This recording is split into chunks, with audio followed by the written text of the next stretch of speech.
अस्सलाम वालेकुम। इस वीडियो में जो है हम टेस्ट 11 से फिजिक्स के स्टार्ट करेंगे। फर्स्ट क्वेश्चन है हमारे पास फिजिक्स का, if C V is equal to 5/2 F C P will B.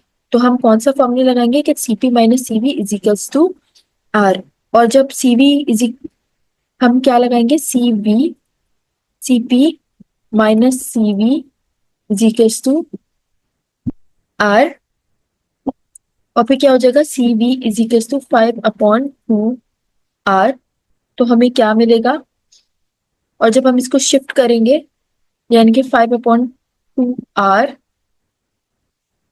Plus are करेंगे कि सी वी 5/2 आर के बराबर है, तो हमारे पास क्या आ जाएगा, 7/2 आर।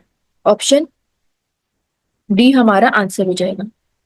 उसके बाद क्वेश्चन नंबर 2 है हमारे पास, the amount of heat required to raise the temperature of 10 moles of water from 70 kelvin to 80 kelvin, molar heat capacity of water is equal to 75.24 joule per mole पर kelvin is.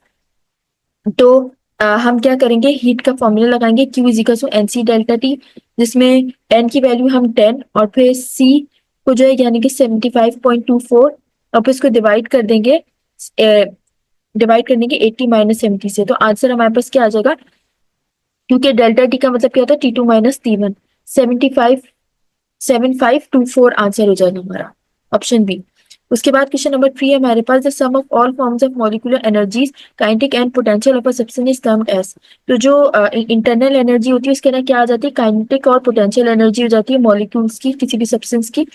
अब तो हमारे पास answer क्या आना चाहिए, option a internal energy. ये क्या है, सारे मॉलिक्यूल्स की एनर्जी को मिला के देता है। फिर 4 है हमारे पास, इन विच process is all the heat supplies to gas converted to its internal energy। तो जो आइसोकोरिक प्रोसेस होता है जिसके ना वॉल्यूम क्या रहता है, कांस्टेंट रहता है, यानी कि वर्क डन किसके बराबर हो जाता है, जीरो के बराबर हो जाता है। तो हीट सप्लाइड जो होती है वो इंटरनल एनर्जी में कन्वर्ट हो जाती है, यानी कि ऑप्शन ए हमारा आंसर हो जाएगा, आइसोकोरिक। उसके बाद क्वेश्चन नंबर 5 है हमारे पास, internal energy of a system during an isothermal process. तो जो आइसोथर्मल प्रोसेस होता है उसके अंदर टेम्परेचर क्या रहता है, हमेशा कांस्टेंट रहता है, और इंटरनल एनर्जी क्या होती है, चेंज नहीं होती, यानी कि कांस्टेंट रहती है। ऑप्शन डी हमारा आंसर हो जाएगा।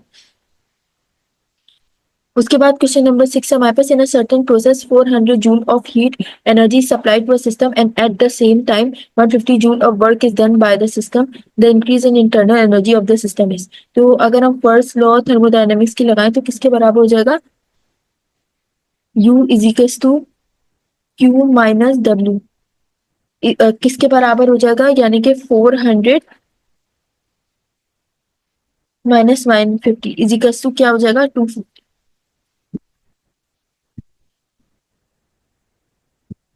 उसके बाद क्वेश्चन नंबर 7 है हमारे पास, the rapid escape of air from a burst tyre is an example of. तो जो कोई हीट का जब एक्सचेंज नहीं होता किसी भी एक्सपेंशन के अंदर, तो एडियाबैटिक प्रोसेस होता है, यानी कि ऑप्शन बी हमारा आंसर हो जाएगा। उसके बाद क्वेश्चन नंबर 8 है हमारे पास, CP minus CV value for 3 moles of gas.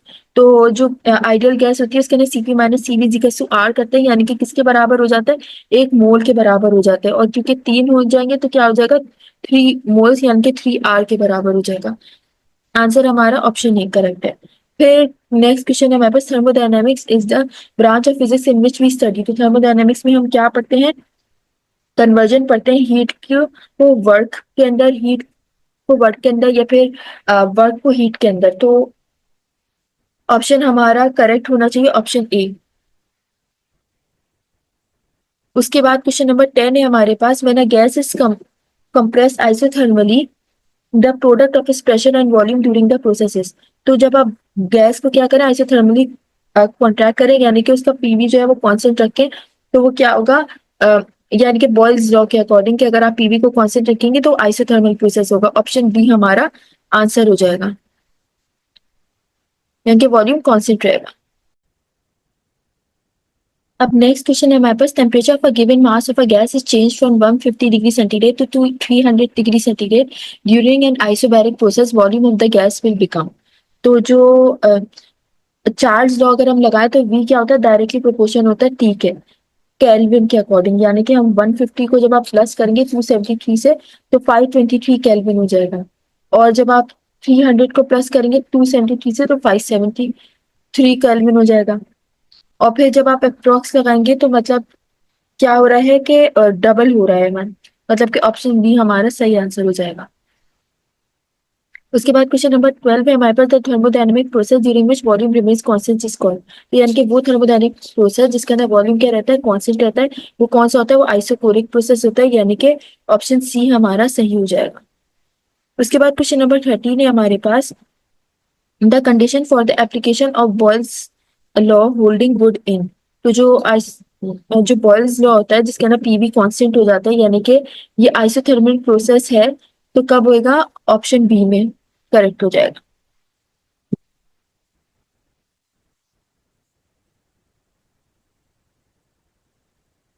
उसके बाद क्वेश्चन 14 है हमारे पास, the internal energy of a system during isothermal process. क्या होता है, जो इंटरनल एनर्जी होती है आइसोथर्मल प्रोसेस के अंदर वो सेम रहती है, यानी कि कांस्टेंट रहती है, और टेम्परेचर भी कांस्टेंट रहता है, इंटरनल एनर्जी चेंज नहीं होती, यानी कि ऑप्शन डी हमारा आंसर हो जाएगा। उसके बाद 15 है हमारे पास, two bodies A and B at temperature T A is equal to 100 degree centigrade, T B is equal to 0 degree centigrade are brought into thermal contact, the possible final equilibrium temperature is. यानी कि T A किसके बराबर है, 45 degree centigrade के, T B 45 degree centigrade के। तो जो thermal equilibrium होगा दोनों बॉडीज का, वो क्या हो जाएगा, सेम टेम्परेचर पे हो जाएगा। ऑप्शन सी हमारा करेक्ट हो जाएगा। टी इज इक्वल टू 45 और टी बी इक्वल टू 45 दोनों सेम होने चाहिए। उसके बाद क्वेश्चन नंबर 16 है हमारे पास, द आइसोलेटेड थर्मोडायनामिक सिस्टम। यानी कि जो आइसोलेटेड सिस्टम होता है वो चेंज नहीं होता, उसका हीट हीट एक्सचेंज नहीं होता, और मास भी सराउंडिंग में नहीं जाता, यानी कि ना हीट बाहर जाती है ना अंदर आती है, ना ही मास अंदर जाती चेंज होता है। ऑप्शन बी हमारा करेक्ट होगा, neither heat nor mass transfer to the environment. फिर 17 है हमारे पास, thermal equilibrium occurs due to, जो हीट का फ्लो होता है सिस्टम के अंदर वो कब होता है, इक्विलिब्रियम में आता है, यानी कि ऑप्शन सी ऑप्शन सी हमारा करेक्ट हो जाएगा, हीट का फ्लो। उसके बाद क्वेश्चन नंबर 18 है हमारे पास, the specific heat capacity of a gas is measured in. तो जो ऐसा यूनिट होता है स्पेसिफिक हीट कैपेसिटी का, वो किसमें होता है, जूल्स पर किलोग्राम पर केल्विन में होता है, यानी कि ऑप्शन सी हमारा करेक्ट हो जाएगा। उसके बाद 19 है हमारे पास, first law of thermodynamics is mathematically represented as. तो जो फर्स्ट लॉ ऑफ थर्मोडायनामिक्स होती है किसमें होती है, यानी कि इंटरनल एनर्जी प्लस वर्क के, यानी कि ऑप्शन डी हमारा करेक्ट होना चाहिए। क्वेश्चन नंबर 20 है हमारे पास, the first law of thermodynamics is based on. तो जो एनर्जी होती है वो ना तो क्रिएट हो सकती है ना डिस्ट्रॉय हो सकती है, सिर्फ ट्रांसफॉर्म हो सकती है, क्योंकि ऑप्शन डी हमारा सही हो जाएगा, law of conservation of energy. फिर क्वेश्चन नंबर 21 है हमारे पास, the thermodynamic process during thermodynamic process where pressure is constant. यानी कि जिसके अंदर क्या है, प्रेशर कांस्टेंट है, तो वो आइसोबैरिक प्रोसेस होता है जिसके अंदर कांस्टेंट रखा जाता है प्रेशर को। इसके अंदर आइसोकोरिक 2 बार लिख दिया, ये आइसोबैरिक है, बी वाला। उसके बाद नेक्स्ट क्वेश्चन है हमारे पास, for an ideal gas equation PV is equal to NRT, the dimension of the gas constant R is. तो डायमेंशन क्या होगी, M1 L2 T -2 कैल और K-1, यानी कि ऑप्शन सी हमारा आंसर हो जाएगा। First law of thermodynamics convert the conservation of, ये नेक्स्ट क्वेश्चन हमारे पास। तो फर्स्ट लॉ ऑफ थर्मोडायनेमिक्स किसकी कंजर्वेशन करती है, एनर्जी की कंजर्वेशन करती है, ऑप्शन डी हमारा आंसर हो जाएगा। फिर नेक्स्ट क्वेश्चन है, the internal energy of a system during an isothermal process. यानी कि क्या होता है, वो कांस्टेंट रहता है, ना कोई टेम्परेचर का चेंज हो रहा होता है और ना ही इंटरनल एनर्जी का चेंज होता है, ऑप्शन डी हमारा आंसर हो जाएगा। उसके बाद 25 है हमारे पास, two bodies A and B at T A is equal to 100 degree centigrade, T B is equal to 0 degree centigrade, reach thermal equilibrium at. यानी कि 45 डिग्री सेंटीग्रेड, टी ए जो है 45 डिग्री सेंटीग्रेड पर है, टी बी 45 डिग्री सेंटीग्रेड है, तो final temperature क्या होना चाहिए, इंटरमीडिएट होना चाहिए दोनों के दरमियान, ऑप्शन सी हमारा आंसर हो जाएगा। अब हम बायोलॉजी के क्वेश्चन की तरफ बढ़ते हैं। अब जो है हम बायोलॉजी के क्वेश्चन की तरफ बढ़ते हैं। बायोलॉजी का फर्स्ट क्वेश्चन है हमारे पास, which of the following describe the fluid mosaic model of plasma membrane structure. तो जो फॉस्फोलिपिड की बाइलेयर होती है प्रोटीन के अंदर, वो जो होती है फ्रेड मोज़ाइक मॉडल को बता रही होती है प्रोटीन मेम्ब्रेन के अंदर, तो ऑप्शन बी हमारा आंसर हो जाएगा। उसके बाद क्वेश्चन नंबर 2 हमारे पास, the energy required for active transport of substance is provided by. तो जो एक्टिव ट्रांसपोर्ट होती है उसको एनर्जी की जरूरत होती है एटीपी के फॉर्म में, ताकि वो सब्सटेंस को कॉन्सेंट्रेशन ग्रेडियंट के अगेंस्ट लेके जा सके। एनर्जी की जरूरत होती है एटीपी के फॉर्म में। फिर क्वेश्चन नंबर 3 हमारे पास, in a cell the membrane help take in material by infolding in the form of vacuum, this type of intake is termed as. तो जो एंडोसाइटोसिस होती है वो एक ऐसा प्रोसेस होता है जिसके अंदर फूड पार्टिकल इंगल्फ हो रहे होते हैं, यानी कि वेसल के अंदर जा रहे होते हैं। ऑप्शन डी हमारा करेक्ट हो जाएगा। उसके बाद नेक्स्ट क्वेश्चन है, the cell membrane transmit nerve impulses in. तो नर्व सेल्स जो होती हैं, जो कि न्यूरॉन होती हैं, वो प्लाज्मा मेम्ब्रेन के अंदर प्रोपेगेट करती है, मतलब अंदर जाती है, इलेक्ट्रिक सिग्नल्स अंदर जाते हैं। ऑप्शन सी करेक्ट हो जाएगा। फिर 5 है हमारे पास, के phospholipid molecules of the plasma membrane are found in. जो फॉस्फोलिपिड होते हैं वो अपने आप को अरेंज कर लेते हैं बाइलेयर के अंदर और हाइड्रोफोबिक टेल्स बना लेते हैं अंदर की तरफ, या हाइड्रोफिलिक हेड्स बना लेते हैं बाहर की तरफ। तो ऑप्शन ए करेक्ट हो जाएगा, पैरेलल अरेंजमेंट। उसके बाद क्वेश्चन नंबर 6 है हमारे पास, the following function are perform by the cell membrane except. तो जो ऑटोलाइसिस होता है वो सेल मेम्ब्रेन नहीं कर सकती, यानी कि अपनी डिस्ट्रक्शन सेल मेम्ब्रेन नहीं कर सकती, उसे लाइसोसोम्स कर सकते हैं। बाकी सारे फंक्शन जो है सेल मेम्ब्रेन करती है। ऑप्शन डी हमारा करेक्ट हो जाएगा। फिर क्वेश्चन नंबर 7 है हमारे पास, infoldings or invagination in the cell membrane are used for the following function. तो जो माइक्रोविलाई होते हैं वो एक ऐसे प्रोजेक्शन होते हैं सेल मेम्ब्रेन के, जो कि क्या करते हैं, सरफेस को इंक्रीज करते हैं, सरफेस एरिया को इंक्रीज करते हैं, और इन्विजिनेशन को जो है नहीं बनाते हैं, यानी कि ऑप्शन सी करेक्ट हो जाएगा, माइक्रोविलाई फॉर्मेशन। उसके बाद क्वेश्चन नंबर 8 है हमारे पास, which of the following function is not perform by the plasma membrane. तो प्लाज्मा मेम्ब्रेन जो है वो लोकोमोशन यानी कि मूवमेंट नहीं करा सकती, क्योंकि फ्लैजिला, और वो काम कौन कराते हैं, फ्लैजिला और सीलिया कराते हैं। ऑप्शन सी हमारा करेक्ट हो जाएगा, लोकोमोशन। फिर क्वेश्चन नंबर 9 है हमारे पास, give an example of passive transport across the plasma membrane. यानी कि जो पैसिव ट्रांसपोर्ट होती है, जैसे कि प्लाज्मोलिसिस है, डी प्लाज्मोलिसिस है, ये बगैर एनर्जी के इनपुट के नहीं होती, और वो किस पे डिपेंड करती है, ऑस्मोसिस ऑस्मोसिस पे डिपेंड करती है। ऑप्शन ए हमारा करेक्ट हो जाएगा, प्लाज्मोलिसिस एंड डी प्लाज्मोलिसिस। उसके बाद 10 है हमारे पास, in the plasma membrane carbohydrates combine with lipid and protein to form glycolipid and glycoprotein are oriented. तो ये कैसे होती हैं, ग्लाइकोलिपिड और ग्लाइकोप्रोटीन का फेज बाहर की तरफ होता है, और वो सेल को कम्युनिकेट करने में मदद करती है और रिकॉग्नाइज करने में मदद करती है। ऑप्शन सी हमारा करेक्ट हो जाएगा, अंदर की तरफ, टुवर्ड्स आउटसाइड। उसके बाद क्वेश्चन नंबर 11 है हमारे पास, which of the following is not a characteristic feature of the animal cell membrane. तो जो एनिमल सेल होती है उसके पास क्या नहीं होता, सेल वॉल नहीं होती, इसलिए वो कंप्लीटली अपने आप को प्रोटेक्ट करती है ऑस्मोलाइसिस से। ऑप्शन डी करेक्ट हो जाएगा, प्रिवेंट फ्रॉम ऑस्मोसिस। उसके बाद क्वेश्चन नंबर 12 है हमारे पास, which of the following act as a receptor site on the plasma membrane. इनके जो ग्लाइकोप्रोटीन होता है वो कैसे काम करता है, रिसेप्टर की तरह काम करता है, और वो सिग्नल करता है मॉलिक्यूल्स को, रिसेप्टर के मॉलिक्यूल्स। तो ऑप्शन डी हमारा करेक्ट हो जाएगा, ग्लाइकोप्रोटीन। उसके बाद जो है क्वेश्चन नंबर 13 है हमारे पास, the outermost boundary of a cell is. तो जो एनिमल सेल है जिसके अंदर प्लाज्मा मेम्ब्रेन भी होती है, वो आउटर मोस्ट बाउंड्री बनाती है प्लांट सेल के अंदर, प्लांट सेल की सेल वॉल के अंदर। तो ऑप्शन ए हमारा करेक्ट हो जाएगा। उसके बाद 14 है हमारे पास, which structure is present in a plant cell but not in animal cell. तो जो स्ट्रक्चर प्लांट सेल के अंदर होता है, एनिमल सेल के अंदर नहीं होता, वो क्या होता है, सेल वॉल होता है। और प्लांट सेल के अंदर सेल मेम्ब्रेन और सेल वॉल दोनों मौजूद होती है, लेकिन एनिमल सेल के अंदर सिर्फ सेल मेम्ब्रेन मौजूद होती है। फिर क्वेश्चन नंबर 15 है हमारे पास, which structure is most important for cellular life. तो कौन सा स्ट्रक्चर होता है जो सेलुलर लाइफ के लिए मोस्ट इंपॉर्टेंट है, तो वो होता है सेल मेम्ब्रेन होती है, वो एक इंपॉर्टेंट स्ट्रक्चर है जो अगर मौजूद नहीं होगा तो जो है कोई भी किसी भी किस्म का जो है, यानी कि sorry, protein synthesis most important है। अगर ये नहीं होगा तो सेल मेम्ब्रेन फंक्शन नहीं कर पाएगी। प्रोटीन का बनाना जो है वो सेल मेम्ब्रेन का काम है। तो क्वेश्चन नंबर 16 है हमारे पास, which of the following is not function of the cell membrane. तो कौन सा काम होता है जो सेल मेम्ब्रेन का काम नहीं होता। तो जो प्रोटीन सिंथेसिस होती है वो सेल मेम्ब्रेन का काम नहीं होती, क्योंकि वो किसका काम होती है, वो राइबोसोम्स का काम होती है। ऑप्शन हमारे पास करेक्ट होना चाहिए, ऑप्शन सी।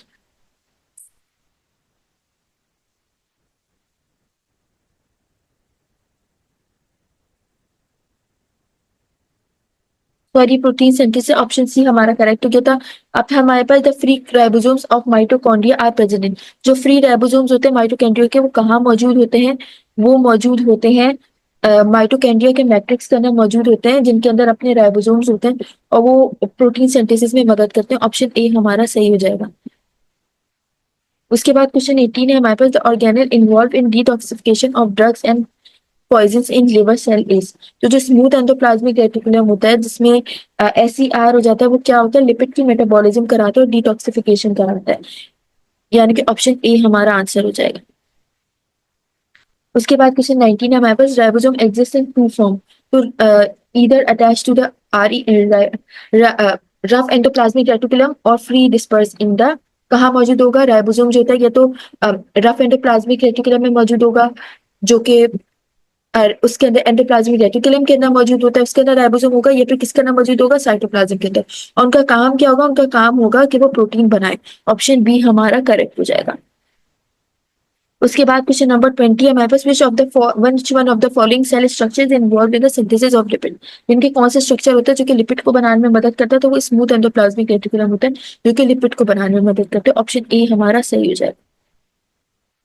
उसके बाद क्वेश्चन नंबर 21 हमारे पास, which of the following is responsible for mechanical support protein synthesis and enzyme transport. तो जो एंडोप्लाज्मिक रेटिकुलम होता है वो स्ट्रक्चर सपोर्ट करता है और प्रोटीन और एंजाइम की ट्रांसपोर्ट कराते हैं। ऑप्शन डी हमारा आंसर हो जाएगा।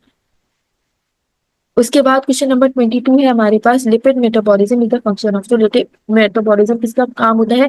स्मूथ एंडोप्लाज्मिक का काम होता है, यानी कि ऑप्शन डी हमारा आंसर हो जाएगा। तो क्वेश्चन नंबर 23 है हमारे पास, endoplasmic reticulum consist of systems of flattened membrane bounded cells. और तो एंडोप्लाज्मिक रेटिकुलम के अंदर जो बॉन्ड्स होते हैं जो कि फ्लैटेंड होते हैं, उनको उनका नाम होता है क्रिस्टली, और वो जो होते हैं मेम्ब्रेनस स्ट्रक्चर बना रहे होते हैं किसका? एंडोप्लाज्मिक रेटिकुलम का। तो ऑप्शन सी हमारा आंसर हो जाएगा। तो क्वेश्चन नंबर 24 है हमारे पास, ribosome exist in two formations in eukaryotic cell. तो जो राइबोसोम होते हैं ये तो फ्लोट कर रहे होते हैं साइटोप्लाज्म के ऊपर, या फिर एंडोप्लाज्मिक रेटिकुलम पर मौजूद होते हैं और रफ एंडोप्लाज्मिक रेटिकुलम बनाते हैं। ऑप्शन बी हमारा करेक्ट हो जाएगा। फिर क्वेश्चन नंबर 25 है हमारे पास, pick the correct statement about subunit of eukaryotic ribosome. यानी कि जो यूकैरियोटिक राइबोसोम होते हैं उसके अंदर 80S या 60S लार्ज सब यूनिट मौजूद होते हैं, या फिर 40 सब यूनिट मौजूद होते हैं। ऑप्शन ए हमारा करेक्ट हो जाएगा।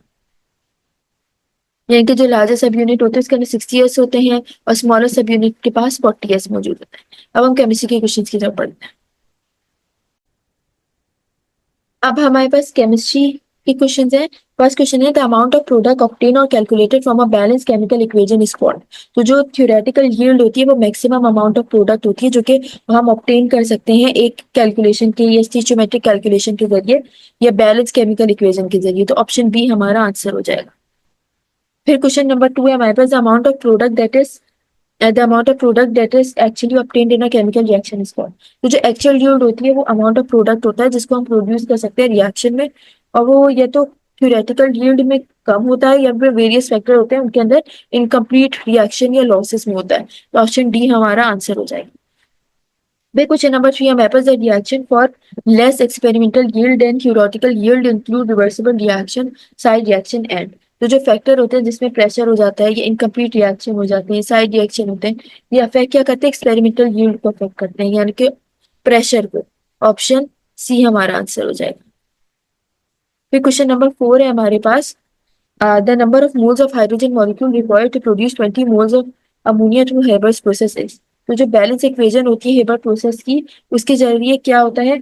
3 मोल होते हैं हाइड्रोजन के, और वो क्या बनाते हैं? 2 मोल बनाते हैं अमोनिया के। तो 20 मोल किसके होने चाहिए? अमोनिया के। और जब आप उनको 3/2 मल्टीप्लाई बाय 20 करेंगे तो क्या हो जाएगा? 30 आंसर हो जाएगा।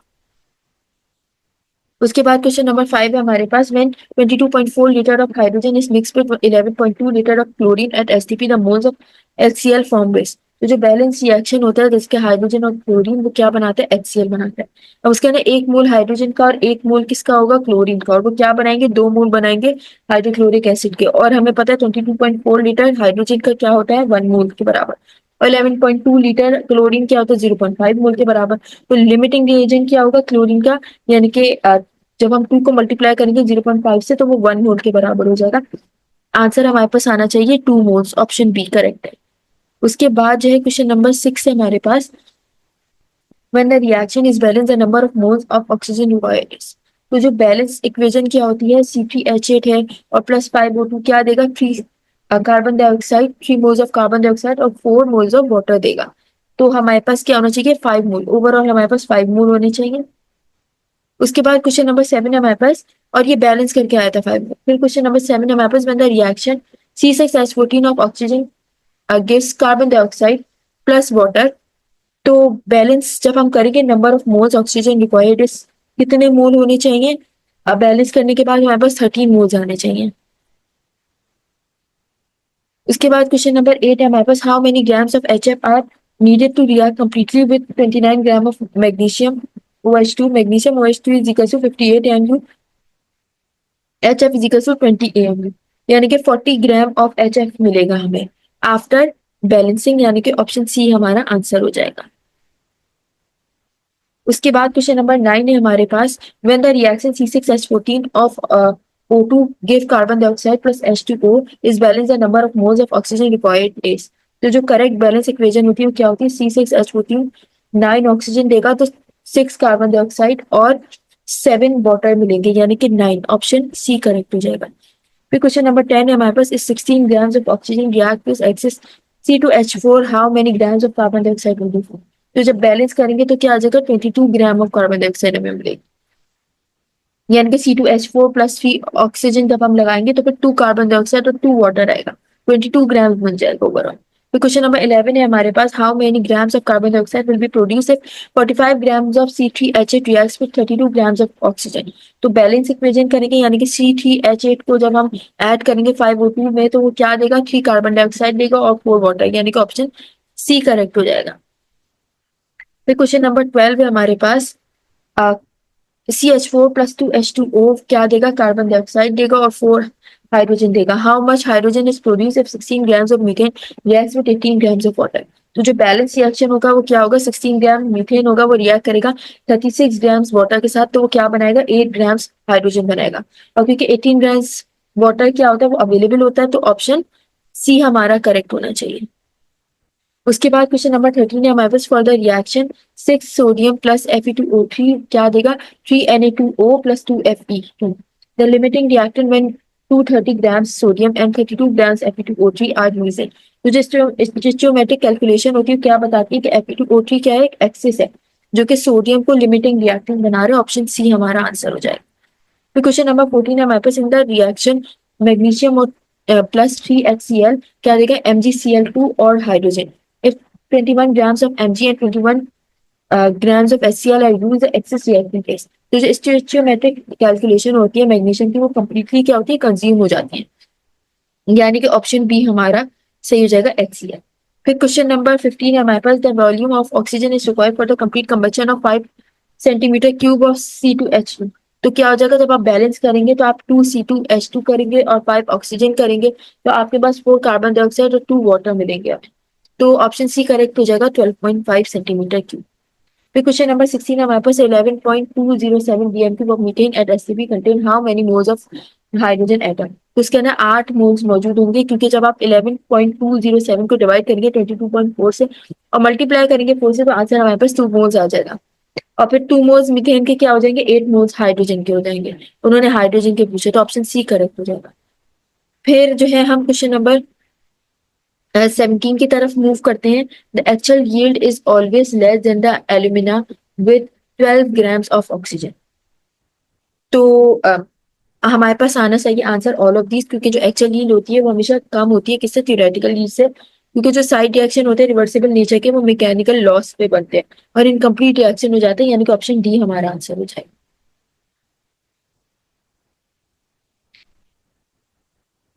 और जो है अ, इसका आंसर ये था। उसके बाद क्वेश्चन नंबर 19 है हमारे पास, इंडिकेट द इनकरेक्ट स्टेटमेंट। तो इनकरेक्ट स्टेटमेंट हमारे पास क्या है, एक्चुअल यील्ड क्या होनी चाहिए, ग्रेटर होनी चाहिए थ्योरेटिकल यील्ड से। तो हमारे पास आंसर होना चाहिए ऑप्शन बी करें, ज्यादा होनी चाहिए एक्चुअल यील्ड का, थ्योरेटिकल यील्ड से ज्यादा होना जरूरी है। फिर नेक्स्ट क्वेश्चन है हमारे पास, the efficiency of a chemical reaction can be checked by knowing the amount of. तो जो प्रोडक्ट होता है वो बनता है वो उस पर डिपेंड करती है एफिशिएंसी। यानी कि the efficiency of a reaction is determined by comparing the actual yield with theoretical yield. Option C हमारा आंसर हो जाएगा। उसके बाद क्वेश्चन नंबर 4 है which one mole of each of the following is completely burned in oxygen which will give the largest mass of carbon dioxide। तो सबसे ज्यादा कौन देगा? इथेन देगा, यानी कि ऑप्शन बी करेक्ट। उसके बाद क्वेश्चन नंबर 22 है हमारे पास। In the reaction Ca+2HCl 2HCl will give calcium chlorine chloride और फिर 1H2। तो हम जब 20 ग्राम ऑफ कैल्शियम को हीट करेंगे एक्सिस HCl के साथ तो वॉल्यूम हाइड्रोजन गैस का एसपीबी क्या होगा? वो तो 11.2 dm क्यूब होना चाहिए, यानी कि ऑप्शन बी हमारा आंसर होना चाहिए। ये एफ एम क्यूब नहीं डी एम क्यूब है। फिर क्वेश्चन नंबर नेक्स्ट क्वेश्चन है हमारे पास 23। Hydrogen react with 4 grams of hydrogen react with 32 grams of oxygen to produce water, which of the following statement is correct. तो hydrogen क्या होता है? एक लिमिटिंग रिएक्टेंट होता है, यानी कि जब दो हाइड्रोजन और ऑक्सीजन मिलेंगे तो 2 मोल ऑफ वाटर बनाएंगे, यानी कि 4 ग्राम हाइड्रोजन 2 मोल वो देगा और 32 ग्राम ऑक्सीजन जो है 1 मोल देगा, यानी कि ऑप्शन ए हमारा करेक्ट होना चाहिए। हाइड्रोजन की एक लिमिटिंग रिएक्टेंट है। फिर क्वेश्चन नेक्स्ट क्वेश्चन है हमारे पास 40 moles of aluminium and oxygen react to produce alumina, the correct pair of limiting and non limiting reactants. तो एल्यूमिनियम ऑक्साइड बनेगा हमारे पास जब हम कैलकुलेशन करेंगे लिमिटिंग रिएक्शन, यानी कि ऑप्शन हमारे पास करेक्ट होना चाहिए ए। फिर क्वेश्चन नंबर 25 हमारे पास 0.5 mole of magnesium is burned in excess oxygen, how much magnesium oxide is produce. तो जो रिएक्शन होता है टू मैग्नीशियम ऑक्सीजन और ऑक्सीजन का, वो 2 मैग्नीशियम ऑक्साइड होना चाहिए, यानी कि 80 को जब आप डिवाइड करेंगे 2 से मल्टीप्लाई करेंगे 0.5 से, तो हमारे पास आंसर क्या आना चाहिए? आंसर आना चाहिए हमारे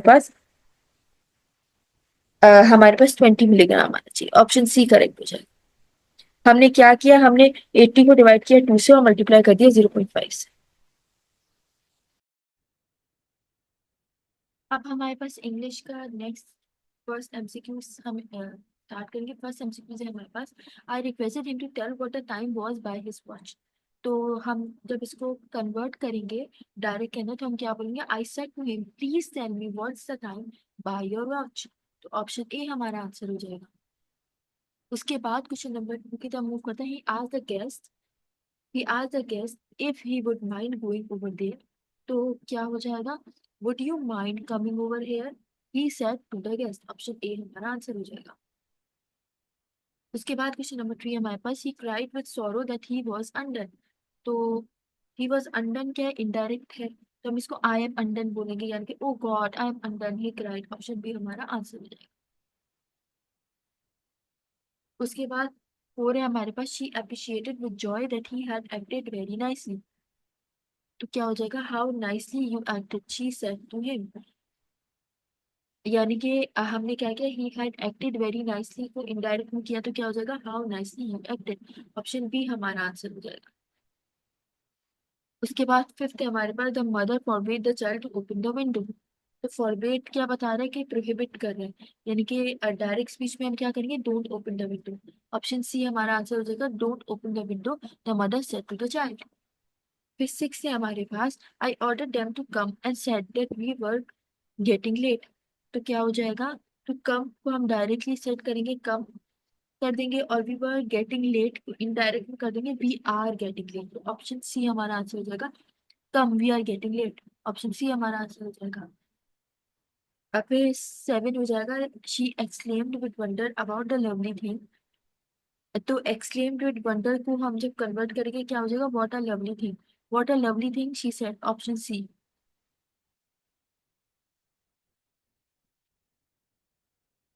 The wife asked her husband whether he had finished his work। तो ये जब हम इनडायरेक्ट स्पीच को इसको डायरेक्ट में करेंगे हम क्या बोलेंगे? whether he had finished his work, या फिर have you finished your work। Direct speech में हम ऐसे बोलेंगे, तो हमारे पास क्या हो जाएगा? have you finished your work the wife asked her husband। Option C हमारा आंसर हो जाएगा। फिर 9th है हमारे पास, elderly man ordered the children to not make any noise in his house। तो order not to make noise को जब आप इनडायरेक्ट से डायरेक्ट में करेंगे क्या कहेंगे हम? डोंट। जब हम डायरेक्ट में करेंगे तो हमारे पास ऑप्शन सी करेक्ट हो जाएगा, don't make any noise in my house the elderly man said to the children. Option C हमारा आंसर हो जाएगा।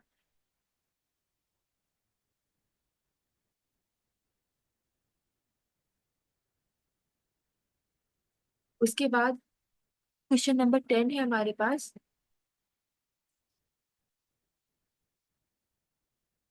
क्वेश्चन नंबर 10 है, the man asked the robbers where they would take him. तो would take him को हम क्या कर देंगे, विल यू टेक मी, यानी कि where will you take me said the man to the robbers. Option D हमारा आंसर हो जाएगा। अब 11 है हमारे पास।